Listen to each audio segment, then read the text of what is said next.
শ্যামাপুর নামের একটি গ্রামের পুরনো এক জমিদার বাড়ি। সন্ধ্যাবেলায় একটি কালো গাড়ি ধীরে ধীরে গ্রামের কাঁচা রাস্তা ধরে জমিদার বাড়ির দিকে এগিয়ে আসতে থাকে। গাছপালা ঘেরা ও শুনশান নিস্তব্ধ এলাকা। গাড়িটি জমিদার বাড়ির সামনে এসে দাঁড়ায়। গাড়ি থেকে নামেন একজন আধুনিক যুবতী মেয়ে, পরিপাটি পোশাকে এবং গলায় ঝোলানো ক্যামেরা। তিনি অর্পিতা। বাড়ির গেটের কাছে দাঁড়িয়ে আছে এক বৃদ্ধ কেয়ারটেকার, নাম গণেশ।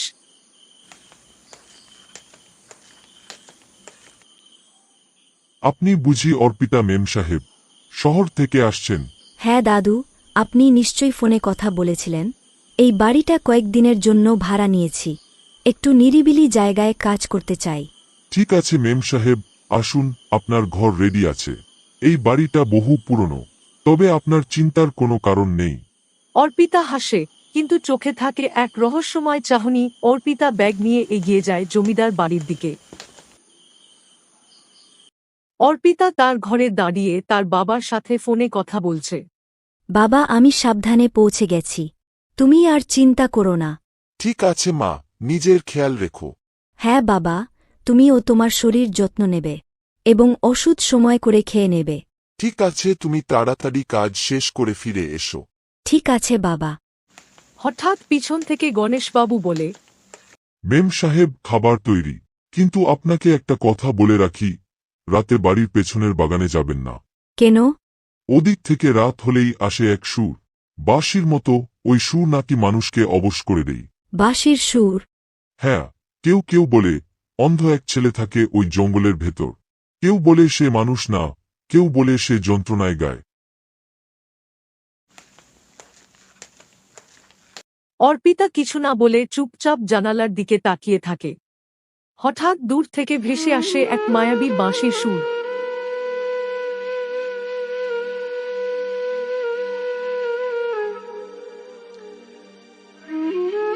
অর্পিতা চমকে ওঠে।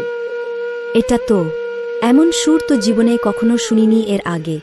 অর্পিতা হাতে টর্চ নিয়ে বেরিয়ে পড়ে।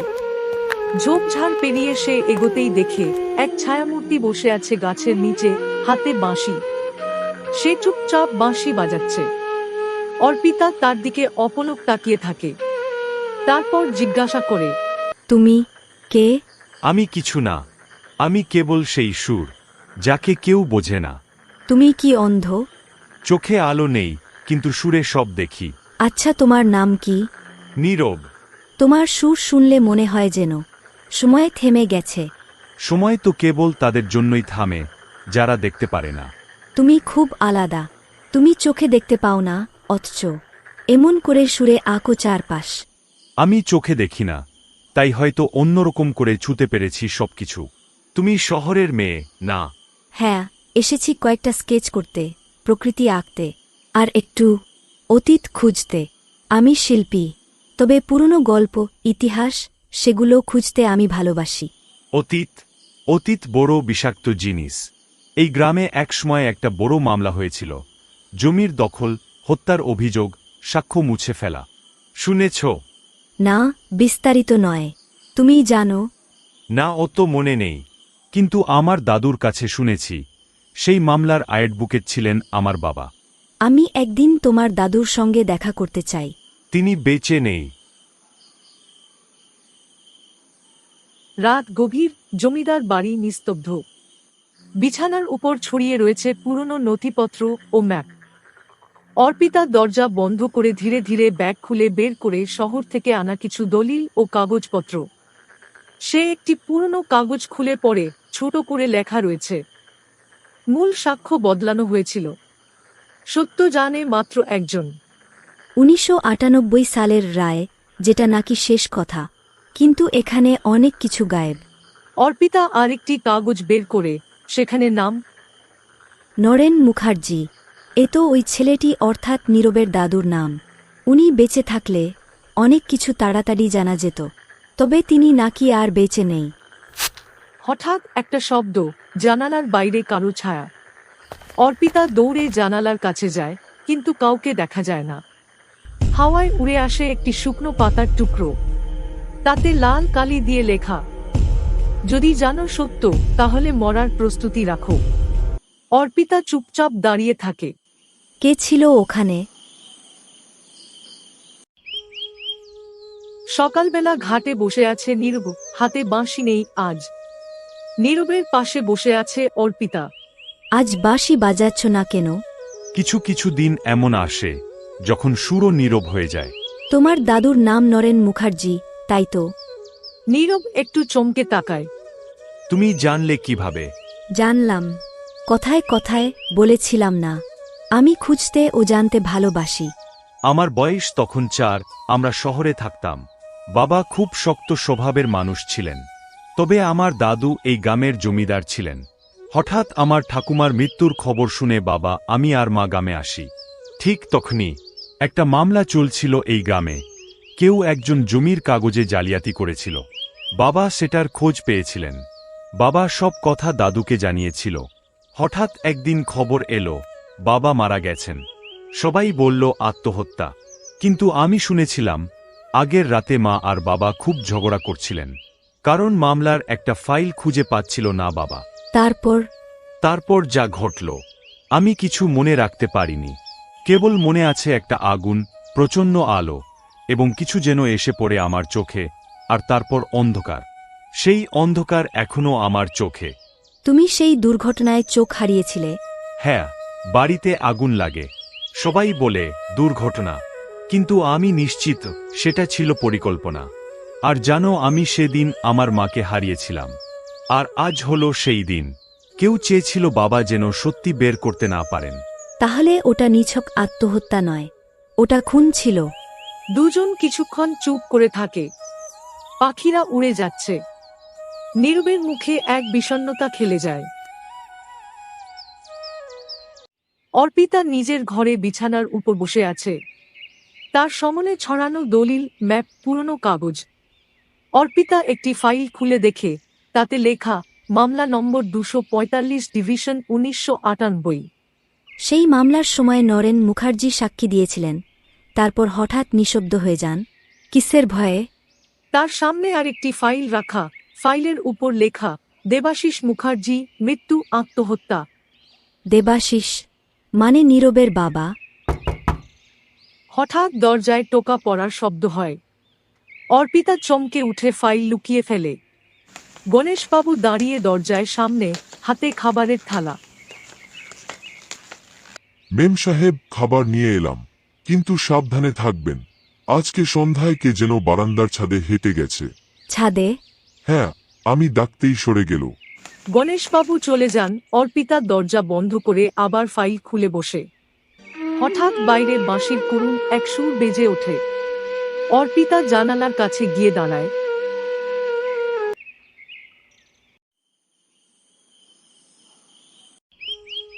সকালবেলা নীরব ও অর্পিতা পাশাপাশি বসে। অর্পিতার হাতে একটি বাঁশি। নীরব একটু থেমে বলে, মনে রেখো, বাঁশির প্রথম সুর হৃদয় থেকে বেরোয়, আঙুলের ছোঁয়ায় নয়।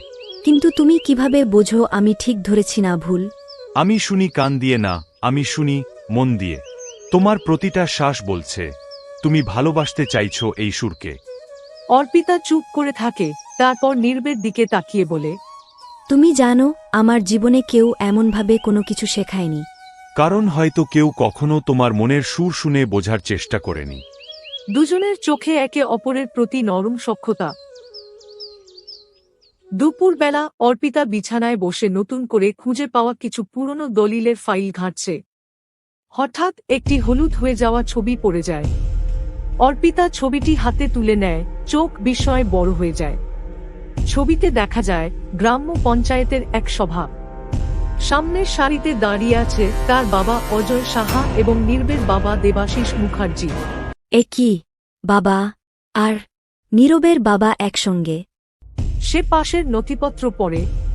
প্রস্তাবিত জমি হস্তান্তর প্রকল্প, দেবাশিস মুখার্জি ও অজয় সাহা নেতৃত্বে। তাহলে আমার বাবা ওই মামলার সময় এই গ্রামে থাকত, কিন্তু বাবা তো কখনো কিছু বলেননি।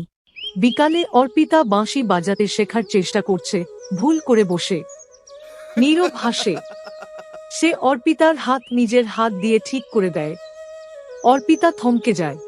তুমি জানো, তোমার ছোঁয়া এক একটা শব্দের চেয়েও বেশি কিছু বলে। তুমি এত কথা বলো, অথচ তোমার মনের গভীরেও একটা চুপচাপ রহস্য লুকিয়ে। তুমি কিভাবে বুঝলে? আমি মানুষ দেখি না, শুনি। আর তুমি প্রতিদিন একটু একটু করে বদলে যাচ্ছ। অর্পিতা কিছু বলতে গিয়েও চুপ করে যায়। রাতের বেলা অর্পিতা একা নিজের ঘরে বসে ডায়েরি লিখছে। ডায়েরির পাতায় অর্পিতা একটি ছবি রাখে, তার বাবা ও নীরবের বাবার সেই ছবি। পাশে লেখে, স্মৃতি নয়, সূত্র। রাতের বেলা অর্পিতা বিছানায় সামনে বসে আছে। তার সামনে ছড়িয়ে আছে পুরনো দলিল, ছবির কপি আর একটি পুরনো পঞ্চায়েতের রেজিস্টার বই। সে রেজিস্টার খুলে দেখছে, হঠাৎ সে দেখে তাতে লেখা পঞ্চায়েত প্রধান অজয় সাহা। বাবা। সে ছবির দিকে তাকায়, যেখানে তার বাবা ও নীরবের বাবা কাঁধে কাঁধ মিলিয়ে হাসছেন। বাবা, তুমি তো বলেছিলে তুমি শহরের এক অডিট অফিসার ছিলে, তাহলে তুমি গ্রামের প্রধান কিভাবে? সে ডায়েরির পাতায় লিখতে শুরু করে। আমার ভিতরে এখন দুটো মানুষ, একজন মেয়ে যে নীরবের দিকে টান অনুভব করে, এবং আর একজন মেয়ে যার বাবার অতীত ঘিরে জন্ম নিচ্ছে শত প্রশ্ন। আমি কি সত্যি খুঁজে পাব? আর যদি পাই, তবে কি হারিয়ে ফেলব নীরবকে? সকালে নীরব বাঁশি বাজাচ্ছে।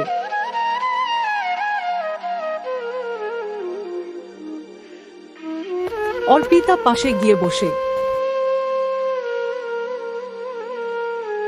কিছুটা অন্যমনস্ক নীরব বাঁশি থামায়। তুমি আজ খুব চুপচাপ, সুরের থেকে দূরে আছো মনে হচ্ছে। না তো, কিছু না। তুমি কি কিছু লুকোচ্ছ, অর্পিতা? তোমার শ্বাস, তোমার শব্দ বদলে গেছে, আমি শুনতে পাই। অর্পিতা জবাব না দিয়ে মাটির দিকে তাকিয়ে থাকে। অর্পিতার চোখে মুখে অস্বস্তি। কখনো কখনো কিছু না বলা কথাগুলো বেশি যন্ত্রণা দেয়। তাহলে বলো, আমি তো শুনতে জানি। অর্পিতা বলে না, শুধু তাকিয়ে থাকে। নীরব থেমে যায়, কিন্তু তার মুখে একটা গভীর অস্পষ্ট সন্দেহ ফুটে ওঠে। রাতে নীরব ঘরে একা বসে আছে এবং মনে মনে ভাবছে, সে কে?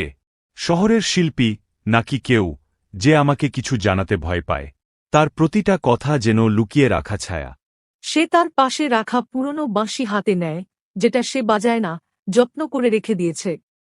কারণ ওই বাঁশিটা তার বাবা ব্যবহার করতেন।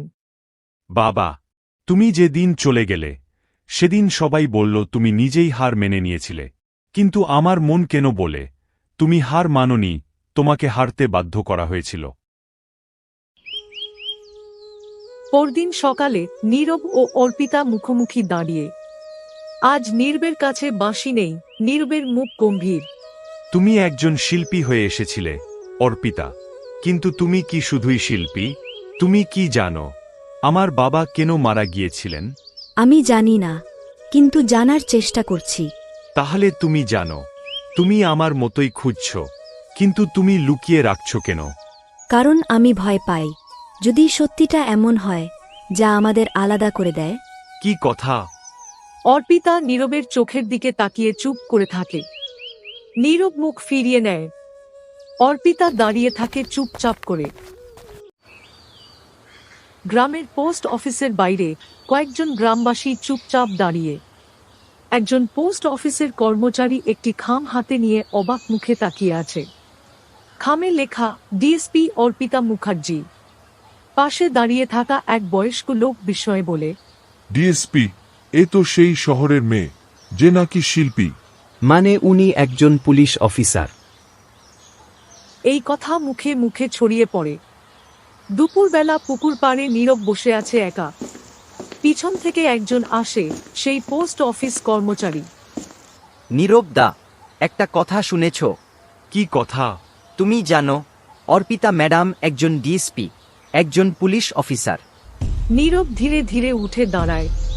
তুমি কি বললে? হ্যাঁ, আজ অফিসে একটা অফিসিয়াল চিঠি এসেছিল। সেখানে স্পষ্ট লেখা ছিল, ডিএসপি অর্পিতা সাহা, বিশেষ তদন্ত ইউনিট।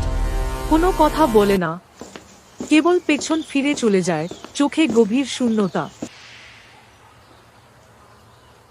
অর্পিতার ঘরে বসে আছে। দরজায় জোরে জোরে করা নাড়ার শব্দ হয়। অর্পিতা দরজা খুলে দেখে নীরব দাঁড়িয়ে আছে, মুখ গম্ভীর। তুমি কে, অর্পিতা? তুমি একজন শিল্পী হয়ে এখানে এসেছিলে। আমি বিশ্বাস করেছিলাম। আমার চোখ না থাকলেও অনুভব করতাম তোমার স্পর্শ, তোমার সুরে সত্যতা। তুমি জেনে গেছ। আমি মিথ্যে বলিনি, নীরব। আমি সত্যি সুর ভালোবাসি। কিন্তু হ্যাঁ, আমি একজন police officer, DSP Arpita Saha. এই গ্রামের পুরনো মামলার তদন্তে এসেছি। তুমি কি আমাকে ভালোবেসেছিলে, নাকি আমি ছিলাম একটা চরিত্র তোমার রিপোর্টের? ভালোবাসা কখনো অভিনয় হয় না, নীরব। আমি তোমার কাছে এসেছিলাম সত্য খুঁজতে, কিন্তু পেয়েছি এক সুর, এক মানুষ যে দেখে না, তবু দেখে বেশি। তুমি সব জানো, আমার বাবার মৃত্যু, আমার চোখের অন্ধকার, সব। তবু কিছু বলনি কেন? কারণ আমি ভয় পেয়েছিলাম, যদি তুমি আমায় ভুল বোঝো। তাহলে আজ বুঝছি, আমার ভালোবাসার গল্পে আমি ছিলাম একা। অর্পিতা ধীরে ধীরে চোখ নামিয়ে নেয়। নীরব চলে যেতে উদ্যত হয়।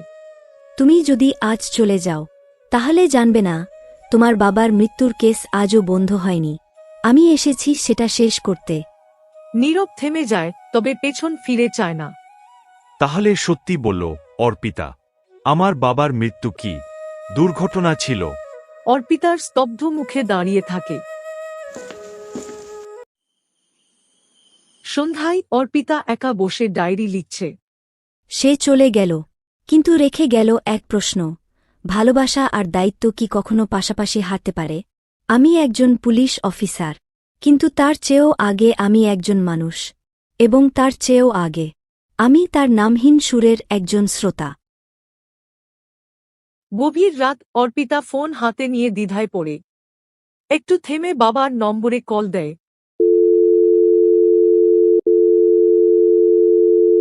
কিছুক্ষণ রিং হয়, তারপর ফোন রিসিভ হয়। অর্পিতা, এত রাতে কি হয়েছে মা? বাবা, একটা প্রশ্ন করব। কি হয়েছে বলো মা। তুমি বলেছিলে তুমি শহরের অডিট অফিসার, কিন্তু আমি পঞ্চায়েতের পুরনো নথিতে পেয়েছি তুমি এই গ্রামের প্রাক্তন প্রধান। তুমি কেন বলনি বাবা? তুমি কেন গ্রামের সব কিছু রেখে চলে গেলে? তুমি কি কোনো অন্যায়ের সাথে জড়িত ছিলে? ফোনের ওপাশে নীরবতা। তুমি বড় হয়ে গেছো অর্পিতা, তাহলে শোনো সবটা। হ্যাঁ, আমি ওই গ্রামের প্রধান ছিলাম। এই গ্রামের মানুষের ভালোমন্দে ছিলাম। বিশেষ করে ওই গ্রামে আমার একজন বন্ধু ছিল, যার নাম দেবাশিস মুখার্জি। তোমার জন্মের পরই তোমার মা মারা যায়, তখন দেবাশিসের স্ত্রী আশা বৌদি তোমাকে নিজের মেয়ের মতো দেখাশোনা করত। আমি আর দেবাশিস ছিলাম নিজের ভাইয়ের মতো। কিন্তু একদিন সব বদলে গেল। দেবাশিসের মৃত্যুর দিন আমি ওকে বাঁচাতে পারিনি। তাকে ফাঁসানো হচ্ছিল দুর্নীতির অভিযোগে, কারণ সে যে মামলা লড়ছিল তার একটা ফাইল সে খুঁজে পাচ্ছিল না। তবে আমি জানতাম সে নির্দোষ, কিন্তু প্রমাণ ছিল না। আমি তখন কিছু করতে পারিনি। তাদের বাড়িতে আগুন লাগিয়ে দেওয়া হয়েছিল। তার একটা ছেলে ছিল নীরব, তাকে কত খুঁজেছি তবে পাইনি, হয়তো সে আর নেই। তারপর কোর্ট, তদন্ত, সব থেমে গেল, আর নিজেকে ক্ষমা করতে পারিনি। তুমি পালিয়ে গেলে, আমাকে নিয়ে শহরে চলে গেলে। হ্যাঁ, আমি চাইনি তুমি এমন এক গ্রামের সঙ্গে জড়িয়ে পড়ো যেখানে স্মৃতি জ্বালিয়ে দেয়। কিন্তু তোমাকে থামাতে চাইনি। তুমি ফিরে গেছ, এবং তাই তো আমি তোমাকে পুলিশে ট্রেনিং দিয়েছিলাম, যাতে তুমি সত্যকে খুঁজে পাও। তুমি যেভাবে তদন্ত করছো আমি গর্বিত। তুমি জানো, দেবাশিস কাকুর ছেলে বেঁচে আছে, আমি তাকে খুঁজে পেয়েছি। কিন্তু আমি সত্যকে আর ভয় পাই না। আমি তোমার মেয়ে, আমি হার মেনে নেব না। সত্য যদি পাহাড় হয়, আমি হব সেই বৃষ্টি যা তাকে ধুয়ে দিয়ে চিরস্নিগ্ধ করে তোলে। তুমি আমার সবচেয়ে বড় উত্তর। যাও, শেষ করো যা শুরু করেছ। অর্পিতা ফোন রাখে। জানালার দিকে তাকায়, তার মুখে নির্ভীক এক অভিব্যক্তি। সকালবেলা অর্পিতা নীরবদের সেই পোড়া বাড়িতে যায়। অনেক খোঁজাখুঁজির পর অর্পিতা পুরনো একটি কাঠের বাক্স দেখে সেটা খোলে। বাক্স কিছু ছেঁড়া নথিপত্র, সবকিছুর নিচে সে খুঁজে পায় একটি ভাঁজ করা চিঠি। চিঠির ওপরে লেখা, শেষ ইচ্ছা, দেবাশিস মুখার্জি। অর্পিতার চোখ বড় হয়ে যায়, ধীরে ধীরে চিঠি খুলে পড়ে। আমি দেবাশিস মুখার্জি, আমার মৃত্যুর আগে মুহূর্তে এই চিঠি লিখছি। আমি জানি আমার মৃত্যু আত্মহত্যা বলে রেকর্ড হয়ে গেছে, তবে আমি এখনও বেঁচে আছি, কিন্তু খুব কম সময়ের জন্য। আসল সত্য হল, আমার দাদা মহিপাল আমাকে মেরে ফেলতে চাইছে, এবং হয়তো সে এই কাজে কিছুক্ষণের মধ্যেই সফল হয়ে যাবে। সে চায় সমস্ত সম্পত্তি নিজের নামে করতে এবং আমার ছেলে নীরবকে পথ থেকে সরিয়ে দিতে। আমার চোখের সামনে সে আমার সন্তানের চোখে অ্যাসিড ছুঁড়ে মারে, এছাড়া আমার নিজের বানানো বাড়ি পুড়িয়ে দেই, যার ফলে আমার স্ত্রী মারা গেছে। আমি কিছু করতে পারিনি। এই চিঠি যদি কখনো কেউ খুঁজে পায়, তবে সে যেন সত্যটা প্রকাশ করে, আমার সন্তানের জন্য। তোমার এই সত্য আমি আর লুকোতে দেব না, দেবাশিস কাকু। আমি দেব ন্যায়। মহিপালের বাড়ি। মহিপাল চা খাচ্ছেন, হাসিমুখে কথা বলছেন। আমার গ্রামে শান্তি ফেরাতে আমি লড়েছি। আমার ভাই দেবাশিস তো দুর্ভাগ্যজনকভাবে। এমন সময় একজন বাড়ির এক কর্মচারী আসে, তার হাতে পুলিশের সিল মারা একটি চিঠি। কর্তাবাবু, এটা আপনার নামে এসেছে, পুলিশের নোটিশ। মহিপাল চমকে ওঠেন, চারপাশে চাপা গুঞ্জন। নীরব তার ঘরে একা বসে বাঁশি বাজাচ্ছে। হঠাৎ অর্পিতা তার কাছে আসে। নীরব মুখ না তুলেই বলে, তুমি এসেছ, কিন্তু কেন? কারণ আজ আমার কাছে অনেক বড় কিছু আছে, সত্য। তুমি কি বলছো? তোমার বাবার লেখা একটি চিঠি আমি পেয়েছি, তার মৃত্যুর ঠিক আগে লেখা। তোমার জ্যাঠা মহিপাল মুখার্জি তোমার বাবার খুনি, এবং তোমার অন্ধত্বের কারণ ও তিনি তোমার চোখে অ্যাসিড ছুঁড়ে মেরেছিল। নীরব স্তব্ধ, হাত থেকে বাঁশি পড়ে যায়, মাথা নিচু করে বসে থাকে কিছুক্ষণ। তাহলে আমার অন্ধত্ব শুধু চোখে না, বিশ্বাসেও ছিল। তুমি এতদিন একা ছিলে, নীরব, তবে এখন থেকে আমি তোমার পাশে আছি। সত্য সামনে আসবে। গ্রামের এক অংশে কিছু গ্রামবাসী ও কয়েকটা পুলিশ দাঁড়িয়ে, এবং এক কোণে মহিপাল দাঁড়িয়ে, এবং মহিপালের পাশে কিছুটা দূরে অর্পিতা ও নীরব দাঁড়িয়ে। এই মিথ্যে অভিযোগ। এই মেয়ে আমার বিরুদ্ধে মিথ্যা অভিযোগ করছে। আপনার কণ্ঠ কাঁপছে, মহিপাল বাবু। সত্য যখন আসে, অনেক পুরনো মুখোশ খুলে যায়। আপনার দাদার স্বীকারোক্তি আমাদের হাতে। আইনের কাছে আপনাকে জবাব দিতেই হবে। লোকজন চমকে যায়। মহিপালকে হাতকড়া পরানো হয়। চারদিকে গুঞ্জন। আজ আমাদের ডিএসপি অফিসার অর্পিতা সাহা যে সাহসিকতা ও নিষ্ঠার সঙ্গে বহু বছর আগের একটি অন্ধকার অধ্যায়ের পর্দা ফাঁস করেছেন, তা এই পুলিশ ডিপার্টমেন্টের গর্ব। গ্রামের প্রাক্তন পঞ্চায়েত সদস্য মহিপাল মুখার্জির বিরুদ্ধে খুন ও অপরাধ প্রবণতা চাপা দেওয়ার অভিযোগে চার্জশিট দাখিল করা হয়েছে। ন্যায় প্রতিষ্ঠা একদিন হয়, সময় লাগলেও সত্য লুকানো যায় না। আর আমি শুধু সেই সত্যটা তুলে ধরেছি, দেবাশিস মুখার্জির মতো সৎ অ্যাডভোকেটের জন্য। নীরব অর্পিতাকে বলে, আজ আমার কাছে সব পরিষ্কার, শুধু একটাই প্রশ্ন রয়ে গেল। কি? তুমি কি সত্যিই মামলার জন্য এখানে এসেছিলে, নাকি আমার জন্য? তোমার কি মনে হয়? আমি চোখে দেখতে পাই না, কিন্তু হৃদয়ের শব্দ শুনতে পাই। তোমার সুর আমার ভেতরে বেজে উঠেছিল অনেক আগেই। মহিপাল নিজের সাথে কথা বলতে থাকে। ভেবেছিলাম কেউ খুঁজবেই না, এত বছর পরও কেউ এত গভীর খনন করবে তা বুঝিনি। আর এই মেয়ে যে পুলিশ, তাও খবর পাইনি। শহরের বড় হাসপাতাল, আধুনিক চেম্বার, একজন চক্ষু বিশেষজ্ঞ ডাক্তার নীরবের চোখের রিপোর্ট দেখছেন। নীরব, একটা ভালো খবর আছে। তোমার কর্নিয়াতে যা ক্ষতি হয়েছিল তা পুরোপুরি নয়। এখনকার টেকনোলজিতে কর্নিয়া প্রতিস্থাপন সম্ভব। তবে একটা ঝুঁকি আছে। অপারেশন সফল হলেও সম্পূর্ণ দৃষ্টিশক্তি ফিরবে কিনা বলা যায় না। নীরব চুপচাপ, মুখে কোনো ভয় নেই। আমি ভয় পাই না ডাক্তারবাবু। আমার পাশে এখন এমন কেউ আছে যার উপর আমি চোখ না খুলেও ভরসা করতে পারি। তবে যদি ফিরেও আসে, আমি প্রথম কাকে দেখব জানেন? কাকে? যার কণ্ঠে সত্য, চোখে সাহস আর মনে ভালোবাসা আছে, অর্পিতা। চেম্বারের বাইরে অর্পিতা দাঁড়িয়ে আছে একা। নীরব আস্তে হেঁটে আসে, কিছুটা দ্বিধা নিয়ে। নীরব, ডাক্তার কি বললেন? অপারেশনের সম্ভাবনা আছে, কিন্তু আমি দেখতে পাবো কিনা নিশ্চিত না। দুজনেই কিছুক্ষণ চুপ করে থাকে। তারপর অর্পিতা বলে, তুমি দেখতে পাও বা না পাও, আমি সবসময় তোমার পাশে থাকব। তোমার চোখ নয়, তোমার মন আমায় চিনেছে, এটাই সবচেয়ে বড়।